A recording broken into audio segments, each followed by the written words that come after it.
See? Salut.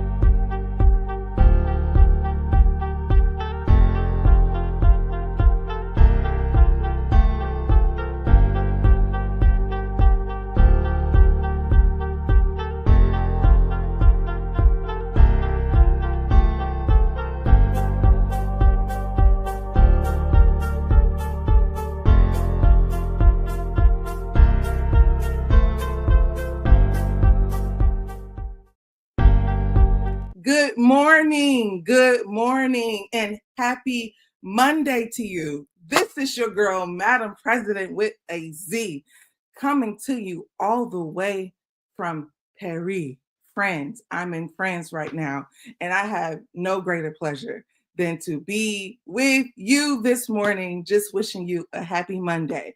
But before I go any further, let me play my theme music.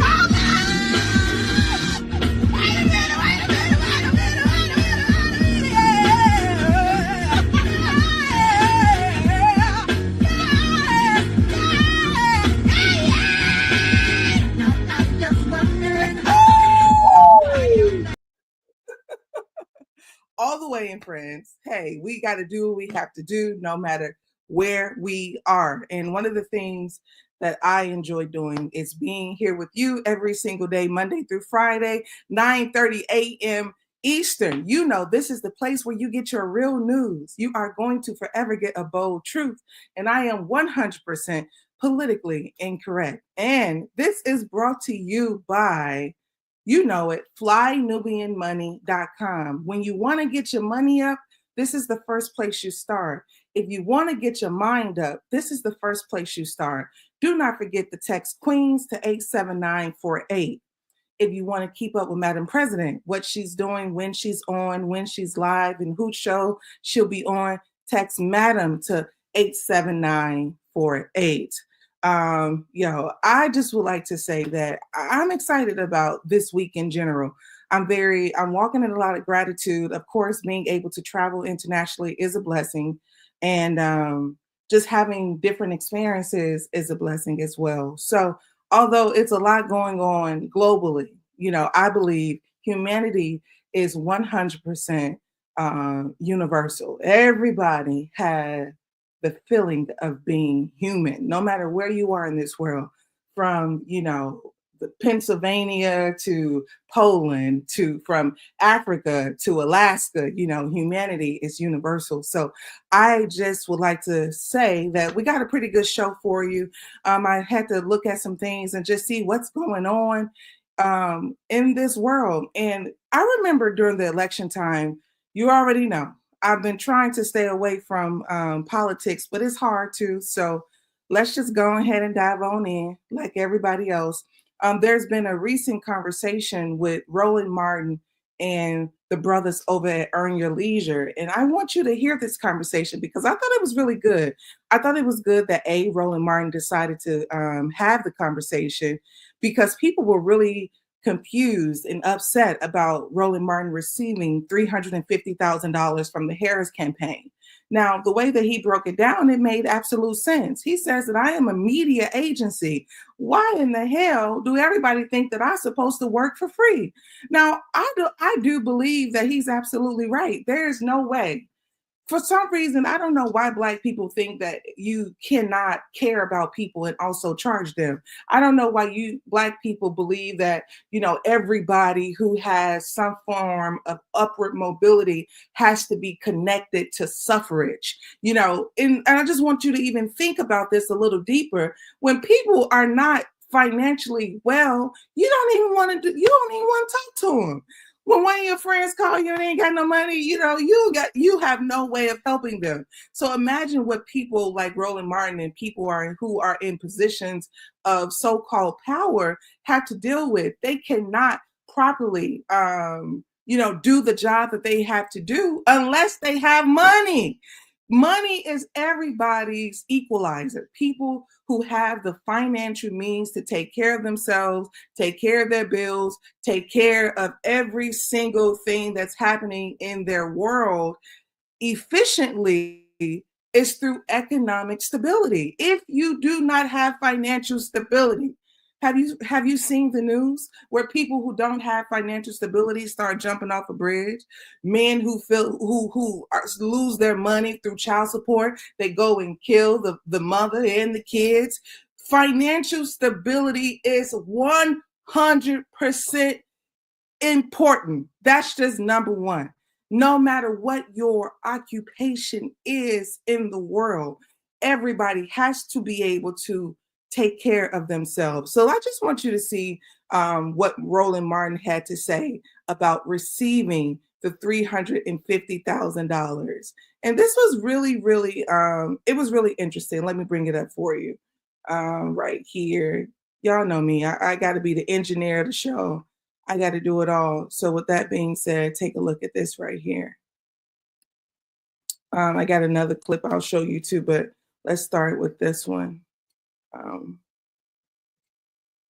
Roland Martin, I just had this up for us. Okay, here it is. When you see it, just say Roland Martin for me. $100 million was spent by Kamala Harris's campaign on advertising. $600 million flowed through white ad agencies to media. Folks are like, well, you got $350,000. Yep. Here's what ain't nobody asking. How much BET got? How much they get? Take a guess. 10 million? 11. Who did that money go to? Sherry Redstone, 11 million. Who's Sherry Redstone? Who sold Paramount? They ain't asking how much Comcast got. How much did Sinclair local television group got? I can tell you right now, Urban One got money. Black Enterprise got money. Essence got money. Number of other black-owned media outlets. Here's why folk know how much I got. One ad agency called me in February. Bro, we want to run some ads. How much you think they said they wanted me to run some ads for 2 weeks? $10,000. 5. I was gonna say 5. $5,000. I said, y'all out y'all damn mind. Yeah, for real. I know they ain't gonna tell no white network, no white local TV station. They're not gonna tell a single white creator. But the real trick is that they get $100 million and then they offer deals like that. Wait a minute. So here's what happened. The agency emailed me out the blue, wanted me to sign an NDA. I was like, whoa, hold on. What the hell am I? No, first of all, who y'all? I said, I'm not dealing with y'all. I literally said to the campaign, I'm dealing with y'all direct. I'm not going through no white agency who's about to nickel and dime me to run ads. So the money that I got to run ads came direct from the campaign. So when the FEC report came out, folks saw $350,000. I'm telling, first of all, that was supposed to be only for the month of September. I was supposed to receive additional $250,000. It never happened. They ain't saying shit about the $600 million. Ad agency typically takes, it can be anywhere from 8 to 15%. 15%. Yeah. Okay. So let's just say 10. That means that those 4 agencies, none of them black owned, took home $60 million in fees. So to the black folks who out there, oh yeah, he got $350,000. Okay, I want y'all to have the same smoke to say, who got the other $599 million? But see, we don't do that. $350 billion. Wow. I think that he makes some excellent points here. And here's what I really want to point out in this particular conversation. And that is, he just said that they got millions of dollars in ads. So he was responsible for running ads. Now, here's the thing. Some people feel like, well, he's not responsible for telling you who to vote for.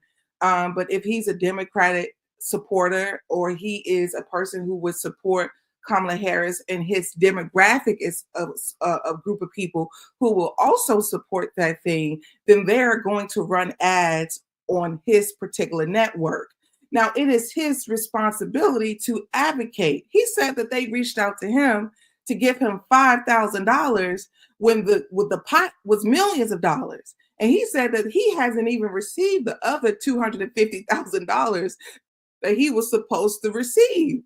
So the issue a lot of people don't seem to have is people think that, oh, you're selling out.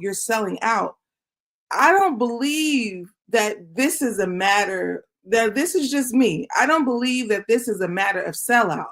If the man responsibility is to run ads.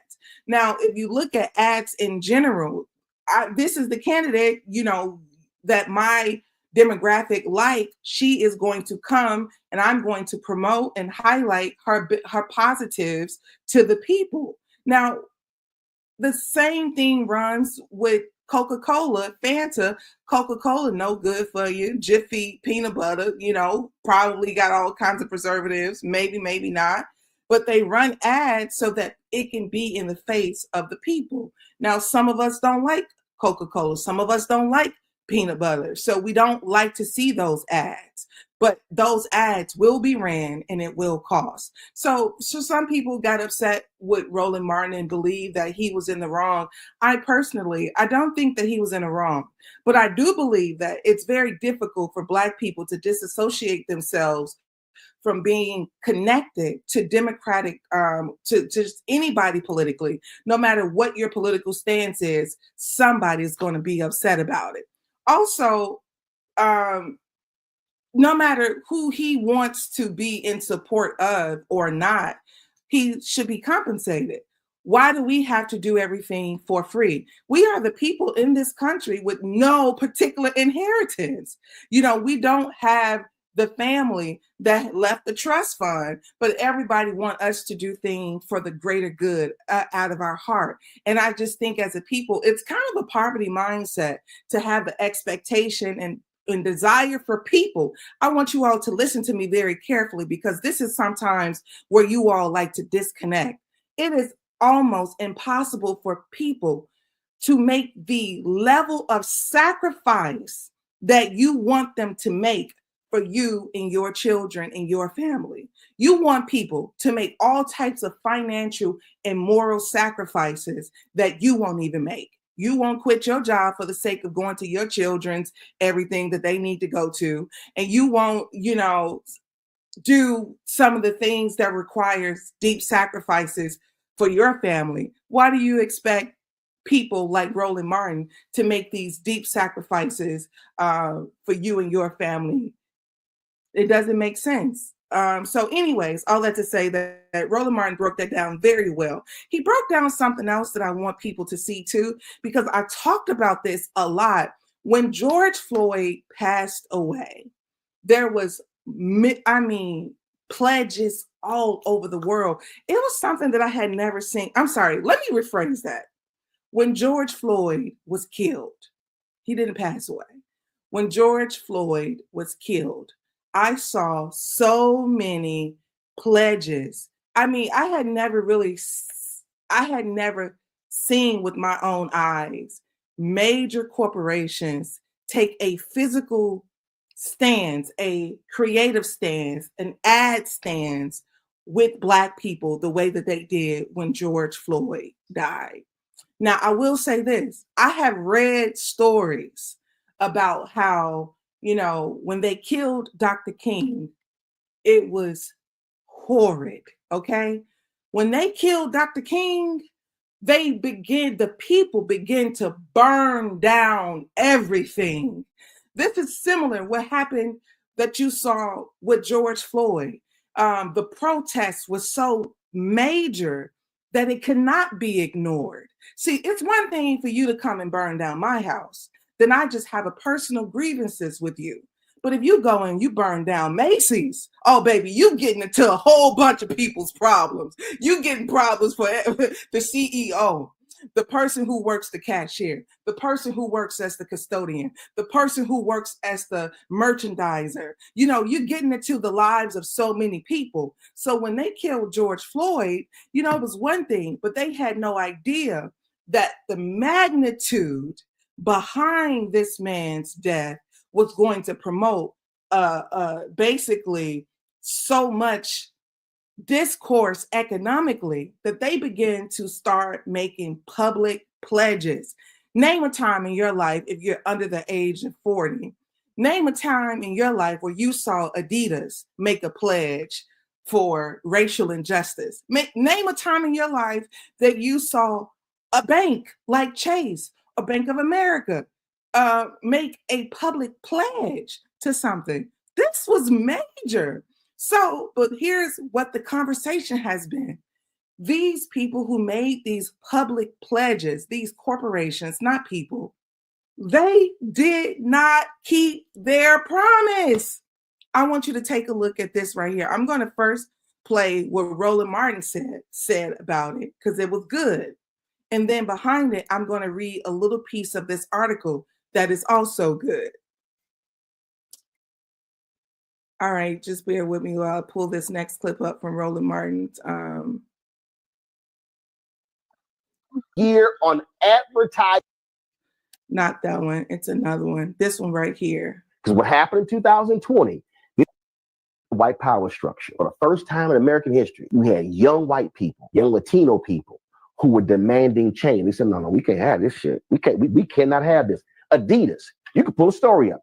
Adidas announced a $10 million commitment in the wake of George Floyd's death. The white folks and the black people told me, they stepped back and chilled. The white folks inside of Adidas lost their mind. The next day, the CEO announced a $100 million commitment. What we did was, and I ain't got no problem saying it, our black civil rights organizations that got tons of money. Everybody talk about Black Lives Matter, how much they got. Nobody want to talk about how much money the NAACP got.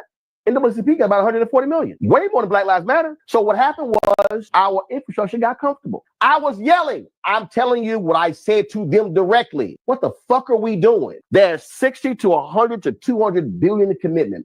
We should be in their ass saying, honor your commitment. Honor your commitment. But what happened was, everybody was chilling. Everybody was good.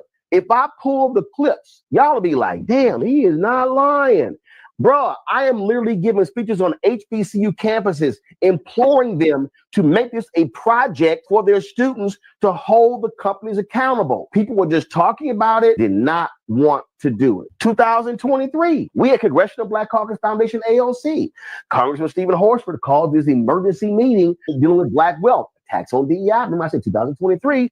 All right, so we in the meeting. Robert Smith is sitting to his left. Congressman Maxine Waters is sitting to his right. Diddy is sitting to her right. Sharpton, Morial, NAACP, Derek Johnson, all these other people, about 60 other people in the room. And everybody's talking about what we need to do. Black Economic Alliance. I mean, take your pick. All these groups. I literally say, I'm telling y'all right now, none of this will be effective unless we have a communications apparatus through Black-owned media to drive messaging. Okay, that was September 2023.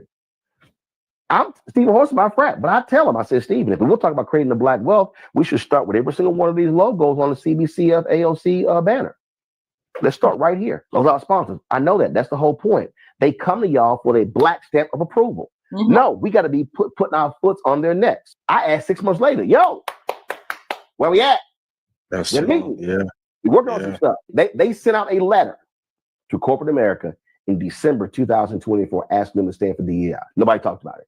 I had them on my show talking about it, but 13 months went by. And I was like, y'all, that ain't going to do it. So that was in December 2024. So here we are in 2025. We see what's going on. This is one of the greatest mistakes that we do. We confuse a crumb with a meal. Because what happened in 2020, this is what scared the white power structure for the first time. Wow. So he said that we confuse a crumb with a meal.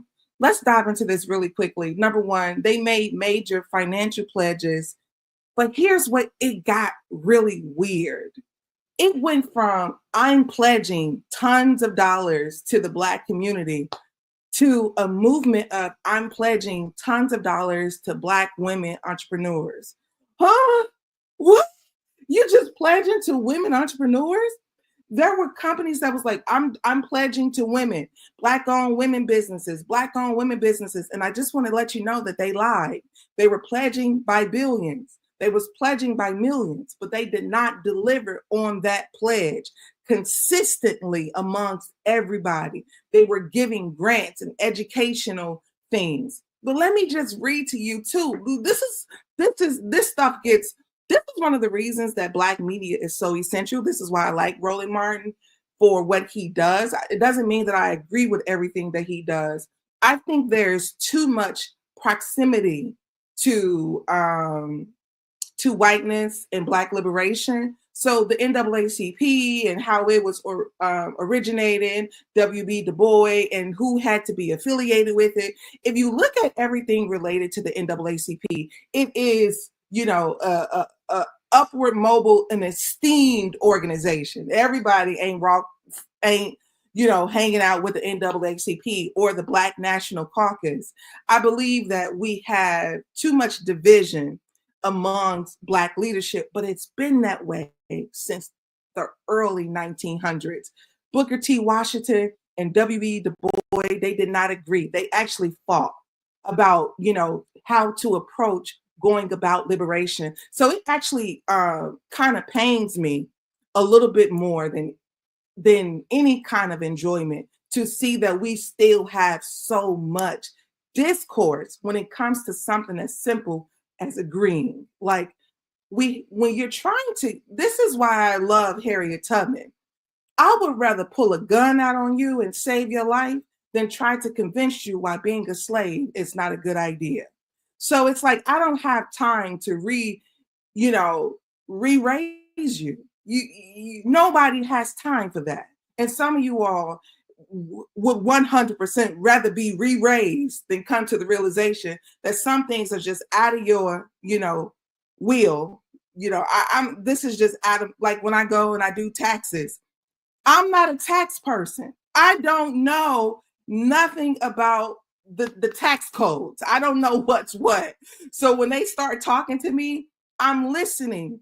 I don't have much objection because this is not my wheelhouse. So I think sometimes when it comes to liberation, some of us have to understand,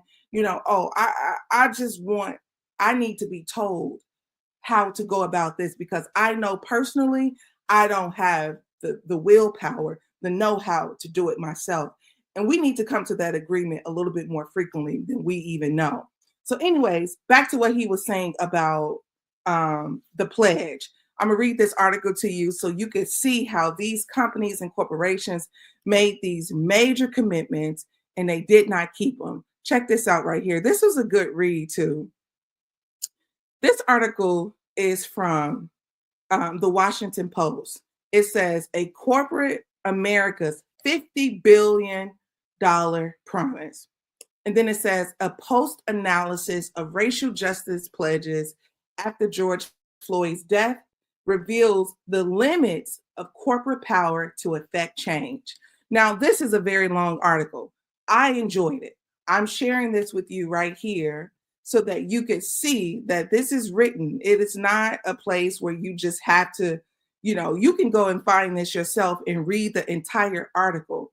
But I just would like to say that I'm going to read a few pieces out of it. After the murder of George Floyd ignited nationwide protests, corporate America acknowledged it, could no longer stay silent, and promised to take an active role in confronting systemic racism. All right, so this article goes on to say, from Silicon Valley to Wall Street, companies proclaim Black Lives Matter, which was powerful during that time. Black Lives Matter was absolutely everywhere. It even became a slogan for Verizon Wireless. When Verizon Wireless says, good connection matters. I've seen all of these corporations take the word matter and turn it into a movement because it had become such a tagline, okay? Listen to me. I'm not playing games with you. I'm serious. But anyways, we're going to go back. It says JP Morgan Chase CEO Jamie Dimon adopted, I don't know if it's Dimon or Demond, but adopted the posture of former NFL quarterback Colin Kaepernick's protest against the police brutality and took a knee with the bank employees. McDonald's declared Floyd and other slain Black Americans as one of us. So it was a movement. All right, so let's just go down to the money. Looking deeper, more than 90% of that amount, $45.2 billion, is allocated as loans or investments they could stand to profit for more than half in the form of mortgages. Okay, so that says, well, we want to give some money to the community. And how are we going to do that? Well, we'll do mortgages. JP Morgan Chase and Bank of America accounted for nearly all of those commitments. So they said, we're going to commit to mortgages. So I don't know if you remember, but Chase and Bank of America both had pretty much decided that they were going to do a first-time home buyers for minority pledge, where maybe like $5,000, $10,000 went to first-time home buyers minority groups. All right, so this article goes on to read, meanwhile, 4.2 billion of the total pledge is in form of outright grants. So 4.2 went in grants. Of that, companies reported just a tiny fraction, about 70 million, went to organizations focused specifically on criminal justice reform, the cause that sent millions into streets protesting Floyd's murder by Minneapolis police officer. So this is a breakdown that it shows you right here. The 2.1 billion to economic equality, 499 million education, 304 million in health, 233 million in culture. I know you've seen a rise of different cultural events, Culture Con, Black Brunching, all of that massive spending was behind George Floyd's death. Let me tell y'all something. Don't think that somebody had to shorten my life for you to get the things that you should have. Please. I don't want to, please don't think that I got to take some kind of sacrificial killing so that Black people to get access to funding. That concerns me. It concerns me deeply. But anyways, so they made these major commitments. And I'm going to go on to show you that this is the part that makes the most sense. Corporations are not set up to wield their wealth for the greater good as much as we give them credit for a lot of times. A professor at Yale University who co-founded the Center for Police and Equity, they are constrained by things they feel they need to do to manage their brand in a world where Black liberation does not have consensus. Do you hear that? Your liberation does not have consensus. It will be difficult to assess whether corporations deliver measurable results. There is no single entity tracking the corporate promises. So if I came in your house and I told you, all right, I'm gonna give you 150,000, and then I just go missing, I give you 2,000 and I go missing, and then you don't have nothing to track and to prove that I have and I haven't. It's just like I'm just making, arbitrary statements in the air to you, and you're relying on the 150K. That's the problem. All right. So he says, because these are pledges, there isn't any one entity that will be holding these organizations accountable. This is what Roland Martin just said. There is no form of accountability to once a corporation said that we're going to make a pledge and give you this kind of money to your community, and then they can just go missing. All right, so we're going to move on. This article is a great read. It also breaks down other elements to donations and pledges from different companies. So far, 37 companies have confirmed dispersing at least $1.7 billion of a $49.5 billion pledge. 7 of the companies that provided data on their racial justice commitments refused to outline how much they had already spent. Will you change something if you don't have to? That's the question that I have for you. But I wanted to just share that with you because I also would like for you to see something that Chase is doing right now that I find to be a no-no, okay? I find this to be a big no-no, what Chase is doing. I'm pulling it up right now. I think I lost it, but I'm pulling it up because I want you all to see it. It's important to me that you see it so you can know I'm not playing. That's just number one. But Chase decided that it's going to get into the,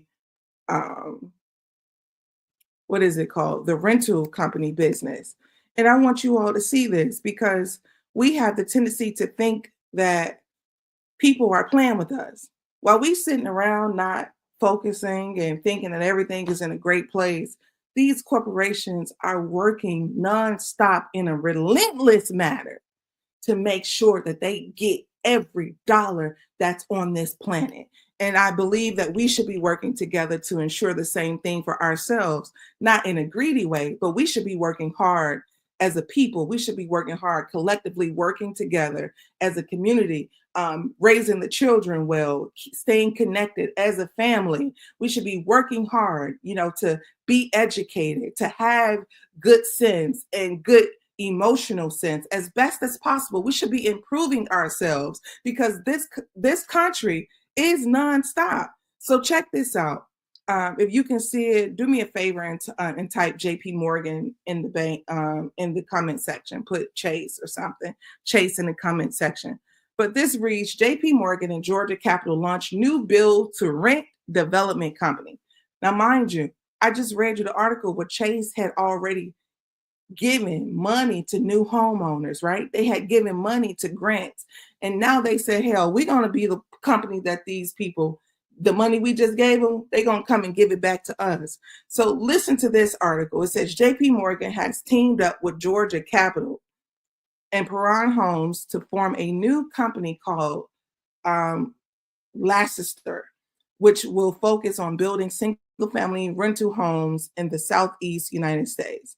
This new venture aims to address the housing shortage by initiating projects in the suburbs of Atlanta and Nashville, Tennessee, where they plan to develop a total of 291 homes.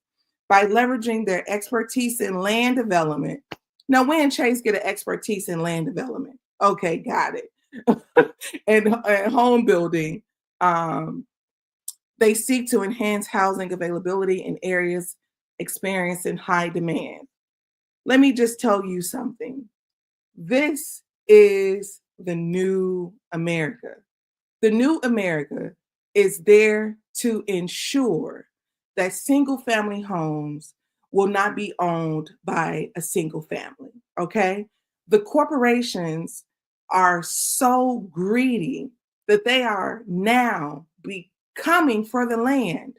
Corporations used to stay in that area, in their arena. They said, well, we can own the land now. We can own the apartments. We don't have to just, give the apartments or, give the loan to the builder. We will also be the builder. So all that to say that this is the new America where your Fortune 500 company will own everything, not just your time, but your home. That should be something to consider. We should be in an uproar about that. We should be looking into that. I was supposed to make this a short show today, and I'm already over time. So I just would like to say, let me just tell you that no matter what is happening on this corporate infrastructure, we should take an interest in it and make sure that we are, the landlord. That's what's important. We should be our own landlords as often as possible. Thank you for being here with me. I will see you tomorrow, 9:30 a.m. Eastern. I'm Madam President with a Z, and you already know this is the place where you get real news, bold truth. I am 100% politically incorrect. Thank you. Thank you for being with me today. Talk to you soon. Let me see if I can, I got this. In French, I will say, salut. Oh, I'm messing it up. Salut. Okay. Salut. J'aime les noirs. That means I love Black people. All right, y'all. I'm out.